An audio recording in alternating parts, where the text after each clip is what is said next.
আমি জানি যে আপনারা আমার বিপক্ষে রয়েছেন, এই জন্য কথাটা আমার বলা। যদিও কথাটা যদি কষ্ট হয় তারপরেও আমার বলতে হবে, এটা হলো আমার ইমানের দায়িত্ব। তাহলে ওনার কাছে গেলেন, উনি নিঃসন্দেহে জিন্দা আছে। আপনি যা বলতেছেন বাবা আপনি শুয়ে আছেন কবরের মধ্যে, আমার টাকা পয়সা নাই অথবা ছেলে নেই, আমাকে ছেলে দেন। আচ্ছা ওই লোকটা ওই জায়গা ঘুমো আসে না জায়গায় আছে, আপনি কি জানেন? কথা কয় না, জানেন? তাহলে উনি যদি ঘুমোয়া থাকে তাহলে কথা বললেন, তাহলে ফায়ার মিস হয়ে গেল। উনি শুনলেও না, আপনি পেটাও দিল না, তখন আপনি বলবেন যে বাবার কোনো ক্ষমতা নাই। কথা কষ্ট বলতেছি। এই জন্যই বাবা যদি ঘুমা থাকে উনি আরামে ঘুম পাচ্ছে। তুমি যা বললে যে আল্লাহ একটা বেটা দাও, উনি তোমার কথা শুনলো না, বেটাও দিলে না, আর তুমি বললে বাবা মিথ্যা। তাহলে দোষ কল বাবার না, দোষ হলো তোমার। আচ্ছা তুমি যা বলতেছ বাবা আমি ভালোবেসেছি একটা মেয়ে, আমার বাপ মাও রাজি হয় না, মেয়ের বাপ মাও রাজি হয় না, এখন কি করবো? তুমি একটা পরামর্শ দাও।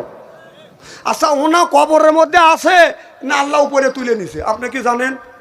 যদি আল্লাহ উপরে তুলেই নিয়ে থাকে তাহলে আপনার মনস্কামনা পুরো হলো না। ওই মেয়ে ওই প্রেমিকে আপনি পাইলেন না, আপনি বললেন যে বাবার কাছে গেছিলাম, বাবা কিছুই দিবে ফেললো না, তাহলে বাবাকে আপনি মিথ্যে বললেন, তাহলে দোষ আপনার না বাবার? কথা কয় না, তাহলে নিজের দোষ। এই জন্যই তার কাছে কিছু যায় কিছু চাওয়া যাবে, তবে তার কবর জিয়ারত করাই একবার না 200 কোটি বার জায়েজ আছে। সুবহানাল্লাহ তো জোরে কর। তা এই জন্য আমি বুঝলাম ওখানে যা মোমবাতি দিবেন না, ওখানে যাওয়া যাবে না, ওখানে সেজদা দেওয়া যাবে না। সেজদার মালিক কে? আল্লাহ। জোরে কর সুবহানাল্লাহ। আমার ভাইরা, আমার মুসলমান ভাইরা, আল্লাহর হাবিবের পিয়ম্মারদের ভালো করে লক্ষ্য করে শুনুন, আমলে নিয়ত বদন শুনতে হবে।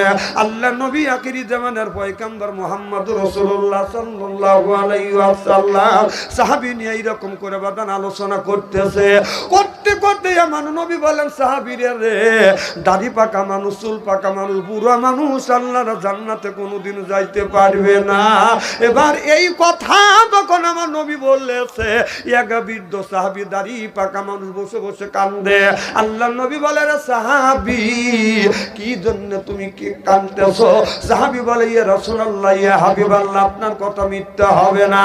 ও নবীজি আপনি বলেছেন চুল পাকা মানুষ, দাড়ি পাকা মানুষ, বুড়া মানুষ আল্লাহর জান্নাতে যেতে পারবে না। ইয়া রাসূলুল্লাহ, ইয়া হাবিবাল্লাহ, আমি তো বুড়ো হয়ে গেছি, আপনার কথা সত্য, আমি তো জান্নাতে যেতে পারবো না। আল্লাহ নবী বলে সাহাবী রে, আল্লাহ যদি এই মুহূর্তে তোমাকে জান্নাতে দেয়, তুমি কি জান্নাতে যেতে চাও? সাহাবী বলে ইয়া রাসূলুল্লাহ, ইয়া হাবিবাল্লাহ, আল্লাহ যদি জান্নাতে দেয় আমি জান্নাতে যাব। জান্নাতের জন্য তো আমি নামাজ পড়ি, জান্নাতে যাওয়ার জন্য তো আমি রোজা রাখি, জান্নাতে যাওয়ার জন্যই তো আমি জিহাদের ময়দানে যাই, জান্নাতের যাওয়ার জন্যই তো আমি রমজান মাসে রোজা রাখি, আমি জান্নাতে যেতে চাই। আল্লাহ নবী বলে সাহাবী আল্লাহ তোমাকে জান্নাতে যদি দেয়, জান্নাতের মধ্যে তুমি কি চাও? সাহাবী বলে ইয়া রাসূলুল্লাহ, ইয়া হাবিবাল্লাহ, আল্লাহ যদি আমাকে জান্নাতে দেয়, আমি বুড়া মানুষ, আমার বুড়ো বয়সে আর বেশি কিছু আশা নাই, আল্লাহ যদি জান্নাতে দেয়, জান্নাতের মধ্যে যেন স্বর্ণের একটা বিল্ডিং দেয়। দেখেন বুড়ো মানুষের শখ কি, বেশি কিছু চায় না, স্বর্ণের বিল্ডিং। চালাক কি আল্লাহ দিবেই। সুবহানাল্লাহ, সুবহানাল্লাহ। খুলে এলেই নাকি কর ও যখন করাই লাগবে 2-3 ঘন্টা, আজকে 2 ঘন্টায় কি 3 ঘন্টায় কি নাকি কর। যদি ফজরে নামাজ পড়ে যায় তাও মনে হয় আপনারা থাকবে। কিছু লোক বুকে থুতু লিখছে না, ইন্নে লিখলে পরে মারহাবা কর। আমার ভাইরা, আমার আল্লাহ নবী বললেন সাহাবী রে, আল্লাহ তোমাকে স্বর্ণের একটা বিল্ডিং দিবে, আর তুমি কি চাও? সাহাবী বলে ইয়া রাসূলুল্লাহ, ইয়া হাবিবাল্লাহ, খালি বিল্ডিং দিলে তো হবে না, আমি ওই ঘরের মধ্যে আমি কোথায় যাই, আমি শোবার জন্য আল্লাহ যেন একটা হীরা কাঞ্চন মুক্ত দিয়ে যেন একটা খাট দেয়। আল্লাহ নবী বললেন হীরা কাঞ্চন মুক্ত দিয়ে তোমাকে একটা খাট দিবে, আর তুমি কি চাও? সাহাবী বলে ইয়া রাসূলুল্লাহ, ইয়া হাবিবাল্লাহ, শুধু ঘর হলে আমার পেট ভরবে না, খাটে শুলে আমার পেট ভরবে না, আমার তো খাবার ক্ষুধা লাগবে, আমারও খাবার প্রয়োজন হবে। আল্লাহ নবী নবী বলছে ঠিকই বলছো, জান্নাতের মধ্যে মানুষ খাবে। সুবহানাল্লাহ। এর মধ্যে অনেক ফল আছে, ওই তো ফল বাদ দিয়ে অনেক ফল আছে, ওই ফলগুনি রাখিয়া কেন তুমি আঙ্গুর ফলের বাগান চাইলে? আল্লাহর কাছে তুমি কি পেয়ারা ফল চাইলে না? আপেল ফল আছে এটাও কেন চাইলে না? ডালিম ফল আছে এটাও কেন চাইলে না? তুমি কেন আঙ্গুর ফল চাইলে? সাহাবী বলে ইয়া রাসূলুল্লাহ, ইয়া হাবিবাল্লাহ, আমার 32টা দাঁত, একটা দাঁতও নাই গো নবীজি, সব দাঁত গুনি আমার পড়ে গেছে। আল্লাহ যদি আপেল ফলের বাগান দেয়, পেয়ারা ফলের বাগান দেয়, আমি খাইতে পারবো না ও নবীজি। কারণ খাইতে পারবো না, আমার মুখের কোনো আপনার দাঁত নাই, খালি মাছলি আছে। আল্লাহ যদি আঙ্গুর ফলের বাগান দেয়, মুখের মধ্যে নিয়ে আমি ঠাসি দিলে রসে আমার পেটটা ভরিয়া যাবে। চিল্লাকান আল্লাহু আকবার। এই কথা যখন বললেন, এই কথা যখন বললেন, ও বাজান, আমি এই হাদিসটা পড়িয়া মনে মনে চিন্তা করলাম, এই বুড়া মানুষটা আঙ্গুর ফল খাবে না, কারণ তার দাঁত নাই। আমি একটু পরীক্ষা করে দেখি। আমি বাজারে যাই, একটা বড় দেখে একটা আঙ্গুর ফল নিয়ে আসলাম, আপেল ফল বাজার নিয়ে আসলাম। এত বড় একটা আপেল ফল নিয়ে আসিয়া আমাদের এলাকায় একজন মুরব্বীর মুখের একটা দাঁতও নাই। আমি যা বললাম, দাদা এই ফলটা কি আপনি খাইতে পারবেন? মুরব্বী মুখ চটকায় আর বলে, খাবো তো খাবো, শেষে দাও। কি দাও? আমি বললাম শেষেও দেব না, কেটেও দিব না, আমান যদি আপনি কামড়াইয়া খাইতে পারেন আমি ফল তো দিয়েই দেবো, এরপরেই আপনাকে পেট ভরে আমি মিষ্টি খাওয়াবো। এবার দাদা বলে মনে হয় পারবো না, তবে একটু চেষ্টা করে দেখি, ফলটা আমারে দাও। আমি দেখলাম দাদার হাতে যখন ফল দিলাম, এই দাদা ফলটা নিয়ে এরকম করে ঘুরোচ্ছে, কোন জায়গা বাদান কামড় দিবে। ঘুরাইতে ঘুরাইতে আমি দেখলাম দাদা এরকম করে কামড় দিছে, অমনি স্লিপ কেটে গেছে। এখন হাদিসের কথা বলতেছি, এরা হাসতেছে। গতকাল আগামীকাল কমিউনিটি বাচ্চা এরা হাসায়। একে হাদিসের কথা বললাম, আপনারা হাসেন কেন? মানুষ রাস্তা দিয়ে হাইটে গেলে বৃষ্টি হলে যেমন স্লিপ কাটে, লোকটা যখন এইরকম করে কামড় দিছে, স্লিপ কাটে আইছে।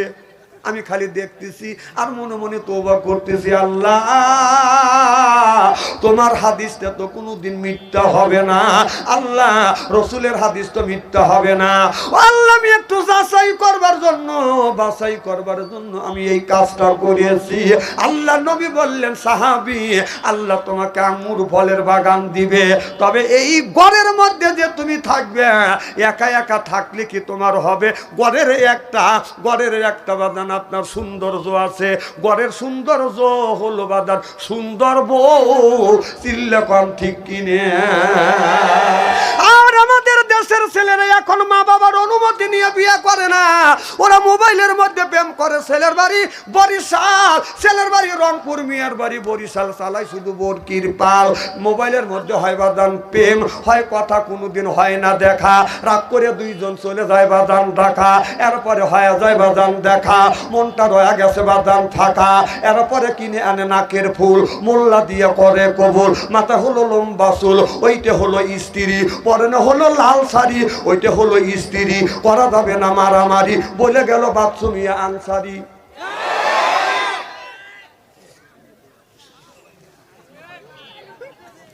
খুব খারাপ লাগতেছে নাকি? মারহাবা কর আমার ভাইরা, মুসলমান ভাইরে, আল্লাহর হাবিবের প্রিয় উম্মতের আল্লাহর নবী বললেন, সাহাবীরে ঘরটাকে সুন্দর করে সাজানোর জন্যই একটা তোমার বউ দরকার। এই ঘর পালঙে শুবেন, পালঙের শোভা হলো বাদান বউ, এর উপরে বাদান ঘরের শোভা হলো বউ। একা একা তুমি ঘরের মধ্যে থাকবে, তোমার কি বউ দরকার নাই? সাহাবী বলে, ইয়া রাসূলুল্লাহ, ইয়া হাবিবাল্লাহ, আমি বুড়া মানুষ, বউ দিয়ে কি করব? আল্লাহ নবী বললেন, এক একটা মানুষকে যখন আল্লাহ জান্নাতে দিবে 70 করে বউ দিবে। এক একটা মানুষ যখন জান্নাতে দিবে, জান্নাতে যখন যাবে 70 করে বউ দিবে। যেই বইয়ের বয়স হলো 16 থেকে 17, 17 থেকে 18, এর চাইতে বড় হবে না, ছোট হবে না। আর আমাদের ঘরে ঘরে একটা করে হুর রয়ে গেছে, এই হুরের বালি সেই নাক রাখা যায় না। আর ওই হুট থুতু ফেললে মাটি আতরের মতন গ্রান হওয়া যাইতো, থুতু ফেললে পানিতে থুতু ফেললে আতরের মতো সাদা হওয়া যাইতো। আর আমাদের গুণে যদি খায় একটু লেবরা আসে এই দিকে কথা বল না, তাহলে ওটাও হুর এটাও হুর। আমার ভাইয়ের আমার ওই হুট এক একটা পুরুষকে 70টা করে হুর দিবে। এত সুন্দর চেহারা, এই হুর 70 পর্দা কাপড় পরবে, 70 পর্দা কাপড় বাদান রূপ যৌবন ডাকতে পারবে না। 70 পর্দা কাপড় বেদ করিয়া গায়ের পশম দেখা যাবে, চামড়া দেখা যাবে, গোস্ত দেখা যাবে, হাড় দেখা যাবে। হাড়ের মধ্যে যে মস চলাফেরা করতেছে মস পর্যন্ত দেখা যাবে। 70 পর্দা কাপড়ে হুরের রূপ যৌবন বাদান ডাকতে পারবে না। আর আমাদের দেশের কিছু মহিলা আছে রাস্তা দিয়ে যায়, পায়ে পরে হাই হিল করতেছে, কিলকিল ঠোঁটে লাগায় লটকে যুবকের দেশি, এরপরে শর্ট কামিজ লাগাইয়া রাস্তা দিয়ে চলে, পেট খালি পিঠো খালি। আমি হিসাব করে দেখলাম ওই মেয়েটা অরিজিনাল শয়তানের শালি।